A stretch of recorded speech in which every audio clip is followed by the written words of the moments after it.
Assalamualaikum warahmatullahi wabarakatuh. Kami dari kelompok 1 PKLH, melalui video ini kami akan mempresentasikan hasil diskusi kelompok kami terkait pendidikan lingkungan hidup dan model-model pembelajaran berbasis lingkungan. Sebelumnya perkenalkan, nama saya Jani Fuad Al-Fajani. Kelompok kami terdiri dari 11 orang, yaitu Afri Wahyudi, Anindita, Diana Hatifah, Dimas Fadilah, Ella Nur Fadilah, Julekha Permatasari, Lutfi Fauzan, Nova Dwi Anggraeni, Rizky Putra, kemudian yang terakhir Silva Rowi Pratiwi. Untuk mengefektifkan waktu, langsung saja ke pematerian.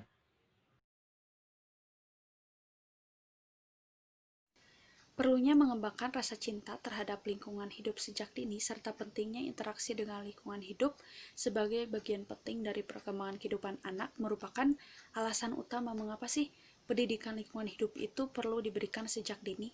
Nah, kualitas lingkungan hidup yang semakin lama semakin menurun secara tidak langsung sudah mengancam kehidupan manusia dan juga makhluk lainnya. Nah, sehingga dalam hal ini perlu dilakukannya perlindungan dan juga pengelolaan yang sungguh-sungguh dan juga konsisten oleh semua pemangku kepentingan.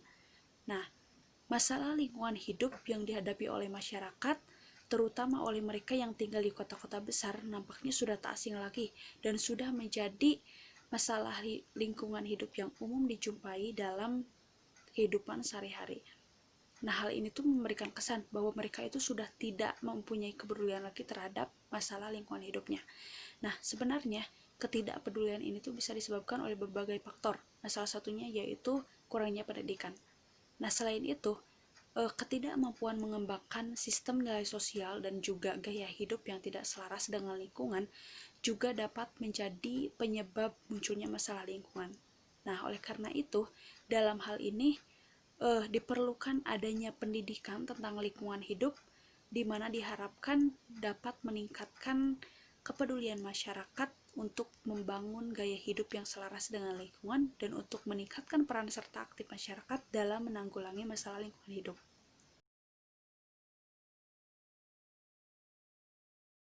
Assalamualaikum warahmatullahi wabarakatuh. Saya Nova Dwi Anggraeni akan menjelaskan tentang pengertian pendidikan lingkungan hidup. Sebelumnya, saya akan menjelaskan pengertian pendidikan kependudukan lingkungan hidup atau biasa disingkat dengan PKLH.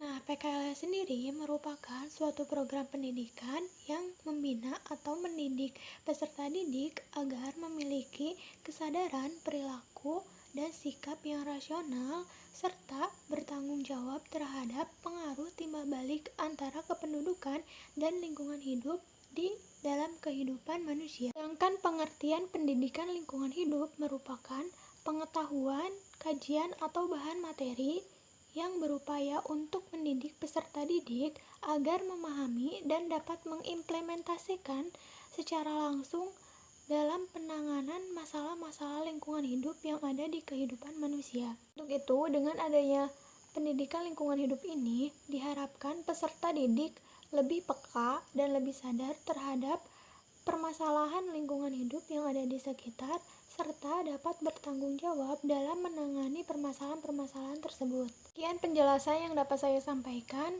Materi selanjutnya akan disampaikan oleh rekan saya. Terima kasih. Wassalamualaikum warahmatullahi wabarakatuh.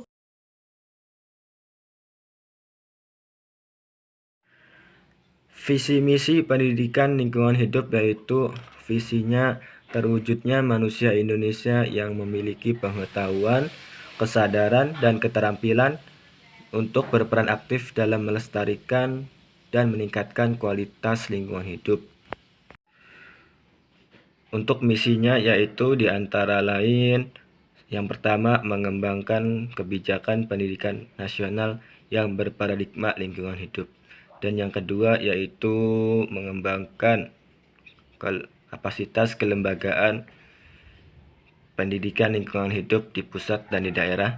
Yang ketiga yaitu meningkatkan akses informasi pendidikan lingkungan hidup secara merata.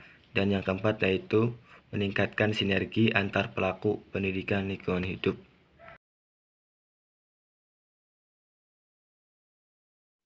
Baik, selanjutnya saya akan menjelaskan terkait model-model dan strategi pembelajaran pendidikan lingkungan hidup.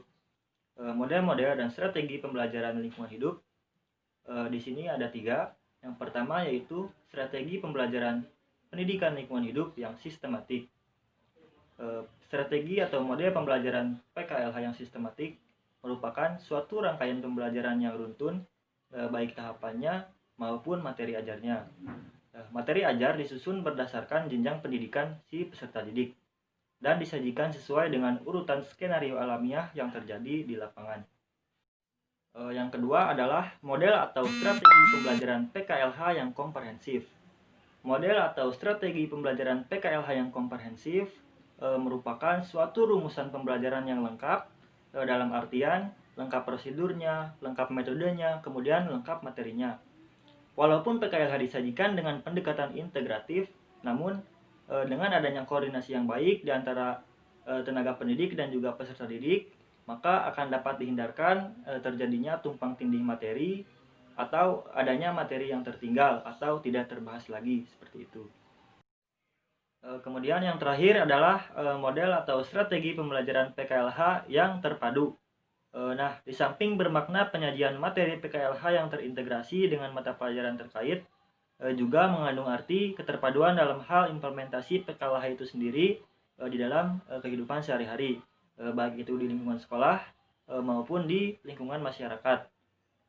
Aspek keterpaduan ini harus terbangun mulai dari tahap perencanaan, tahap implementasi, kemudian tahap evaluasi pembelajaran PKLH itu sendiri.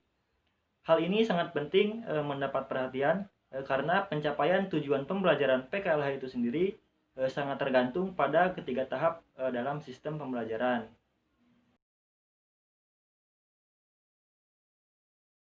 Assalamualaikum warahmatullahi wabarakatuh. Perkenalkan, nama saya Dimas Faila. Saya dari kelompok 1 akan menjelaskan mengenai implementasi PKLH di persekolahan. Nah, tadi kan sudah dijelaskan mengenai konsep-konsep dan model-model pembelajaran PKLH. Nah, untuk pengimplementasiannya itu sendiri banyak, namun saya akan menyebutkan beberapa saja. Seperti pembersihan kelas rutin dengan adanya jalur tiket, lalu bisa mengadakan lomba kebersihan, lalu pengelolaan air bersih.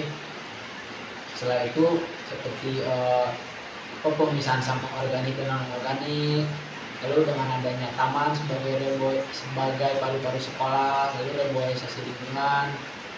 Nah, itu hanya beberapa dari sekian banyak pengimplementasian PKLH di sekolahan. Nah, kenapa sih di persekolahan banyak yang tidak mengimplementasikan hal tersebut? Mungkin karena kesadaran dari masyarakat sekolah itu sendiri. Bukan berarti model pembelajarannya yang kurang bagus, namun kesadaran masyarakat itu sendiri yang kurang terhadap PKLH. Nah, mungkin diperlukan pemahaman akan konsep dan manfaat dari PKLH itu sendiri supaya bisa menemukan rasa cinta lingkungan. Mungkin seperti itu dari saya. Assalamualaikum warahmatullahi wabarakatuh. Assalamualaikum warahmatullahi wabarakatuh. Nama saya Anindita, NPM 19217165. Di sini saya akan menjelaskan mengenai perkembangan pendidikan lingkungan hidup di persekolahan. Yang pertama, pada tingkat sekolah dasar. Pada tingkat sekolah dasar, perkembangan pendidikan lingkungan hidup dilakukan dengan cara melakukan penentuan judul topik pembahasan yang dilanjutkan dengan kegiatan observasi pada fenomena lingkungan. Selain itu, dilakukan juga penggalian informasi yang berisikan tentang pesan lingkungan, masalah lingkungan, rangkaian lingkungan, serta uji kompetensinya. Yang selanjutnya ialah perkembangan pendidikan lingkungan hidup di tingkat sekolah menengah pertama. Dalam perkembangannya akan dilakukan pendahuluan studi lapangan dan juga dilakukan perencanaan pengembangan modul, yakni modul yang dapat mengembangkan intuisi siswa dalam mencerna materi pendidikan lingkungan hidup. Selain itu, dilakukan perencanaan pengembangan modul awal yang dilanjutkan oleh uji coba, revisi modul, dan juga melakukan uji lapangan, serta akhirnya dilakukan penyempurnaan modul.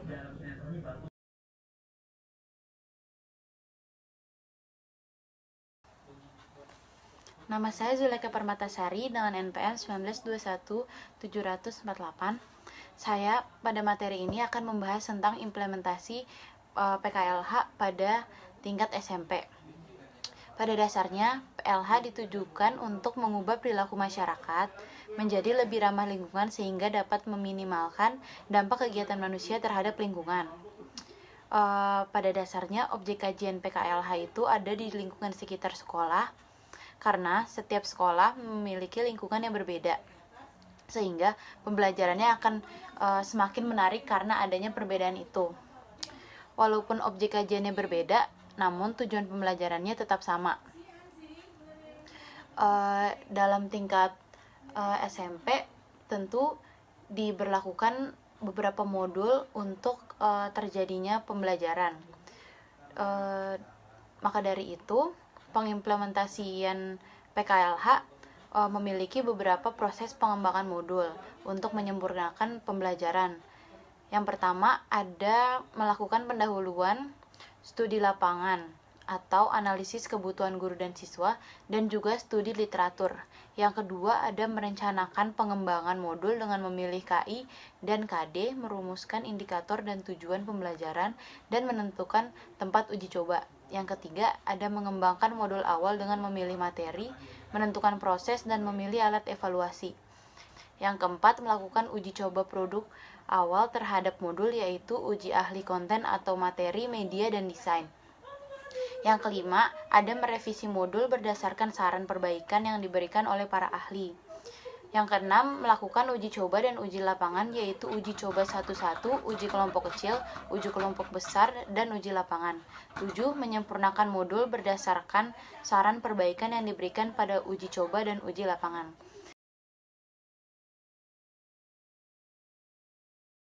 Dalam mengembangkan pendidikan lingkungan hidup tingkat sekolah menengah atas dapat dilakukan beberapa program.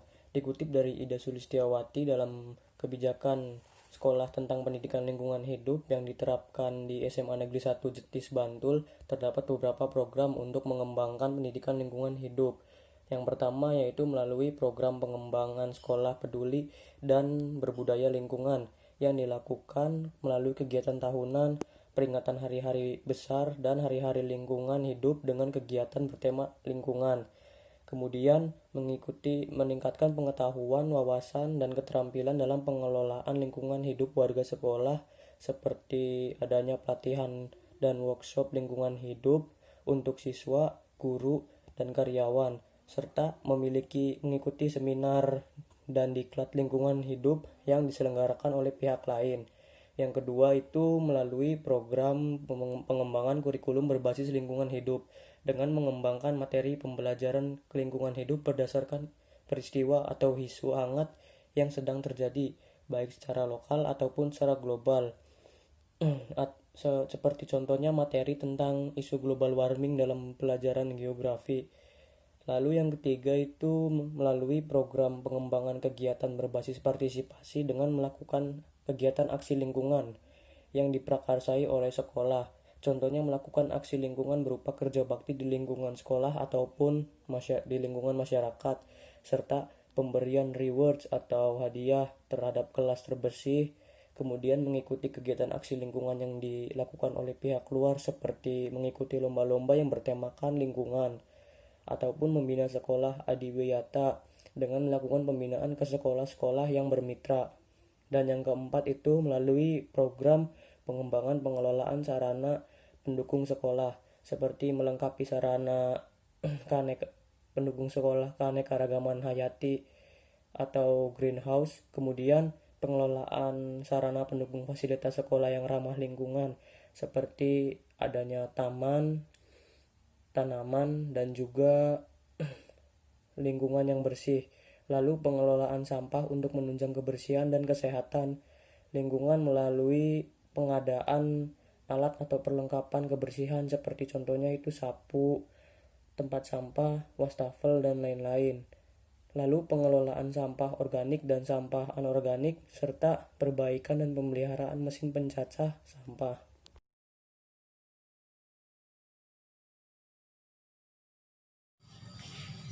Assalamualaikum warahmatullahi wabarakatuh. Di sini saya akan memaparkan tentang manfaat dari pendidikan lingkungan hidup. Pendidikan lingkungan hidup itu bersifat partisipatif, yang artinya melibatkan banyak pihak, baik dari pihak warga sekolah maupun pihak warga sekitar. Manfaat pendidikan lingkungan hidup bagi masyarakat, bagi siswa sendiri adalah untuk menumbuhkan kepedulian terhadap lingkungan hidup dan memahami bagaimana cara memelihara lingkungan dengan baik.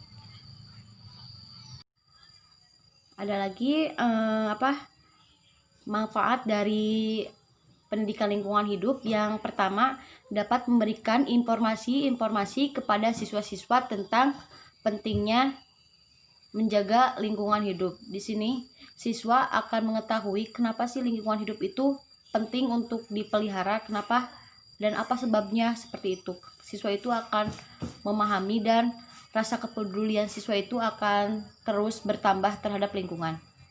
Yang kedua, dapat memberikan kesadaran kepada siswa-siswa akan pentingnya lingkungan hidup.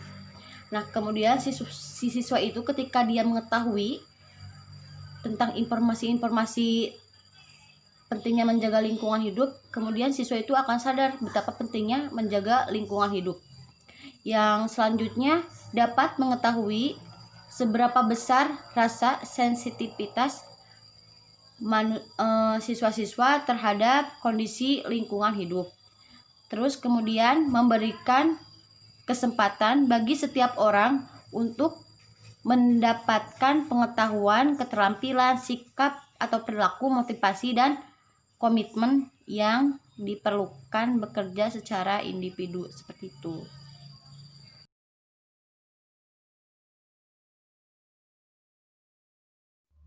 Saya akan menjelaskan tentang hambatan dalam pendidikan lingkungan hidup. Dalam pelaksanaan PKLH selama ini dijumpai berbagai situasi permasalahan yang dapat dianggap sebagai kendala dalam pelaksanaan PKLH.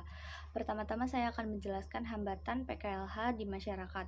Yang pertama, ada rendahnya partisipasi masyarakat untuk berperan dalam PKLH yang disebabkan oleh kurangnya pemahaman terhadap permasalahan pendidikan lingkungan yang ada, serta rendahnya tingkat kemampuan atau keterampilan dan rendahnya komitmen masyarakat dalam menyelesaikan permasalahan lingkungan tersebut.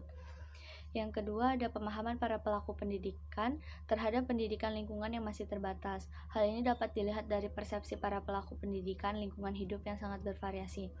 Yang ketiga, kurangnya komitmen pelaku pendidikan juga mempengaruhi keberhasilan pengembangan PKLH. Yang keempat, ada materi dan metode pelaksanaan PKLH yang selama ini digunakan dirasakan belum memadai sehingga pemahaman kelompok masyarakat mengenai pelestarian lingkungan hidup menjadi tidak utuh. Yang kelima, ada sarana dan prasarana dalam PKLH yang tidak memadai. Padahal sarana dan prasarana dalam PKLH memegang peranan penting. Yang keenam, kurangnya ketersediaan anggaran PKLH. Perhatian pemerintah yang belum mampu untuk mengalokasikan dan meningkatkan anggaran pendidikan lingkungan juga mempengaruhi perkembangan PKLH tersebut. Selain itu, pelaksanaan PKLH di berbagai instansi baik pemerintah maupun swasta tidak dapat maksimal karena terbatasnya dana atau anggaran dan penggunaannya kurang efisien dan efektif. Yang ketujuh, ada lemahnya koordinasi antara instansi terkait dan para pelaku pendidikan menyebabkan kurang berkembangnya PKLH. Yang ke-8, belum adanya kebijakan pemerintah yang secara terintegrasi mendukung perkembangan PKLH di Indonesia. Seperti misalnya kebijakan yang dilakukan selama ini hanya bersifat bilateral dan lebih menekankan kerjasama antar instansi. Yang ke-9, ada perilaku siswa yang sudah terbentuk dari lingkungan rumah. Anak-anak yang bermasalah di sekolah kadang juga menjadi anak yang bermasalah di lingkungannya. Yang ke-10, masih kurangnya komunitas-komunitas pecinta alam sebagai wadah pengembangan diri masyarakat di suatu lingkungan. Yang selanjutnya ada hambatan PKLH di sekolah. Yang pertama, adanya anggapan pihak sekolah jika menerapkan program adiwiyata akan berpengaruh terhadap penggunaan dana yang terlalu besar. Yang kedua, belum adanya tenaga pendidik yang khusus memahami tentang lingkungan. Yang ketiga, kurangnya intensitas pelaksanaan kegiatan lingkungan. Yang keempat, masih perlunya koordinasi dengan tenaga pendidik tentang pentingnya PKLH. Yang kelima, sulitnya membangun dan merubah mindset siswa. Yang keenam, perlu adanya perencanaan ulang mengenai waktu kegiatan lingkungan sehingga tidak mengurangi jam belajar siswa. Yang ketujuh, alat-alat pendukung PKLH yang rusak.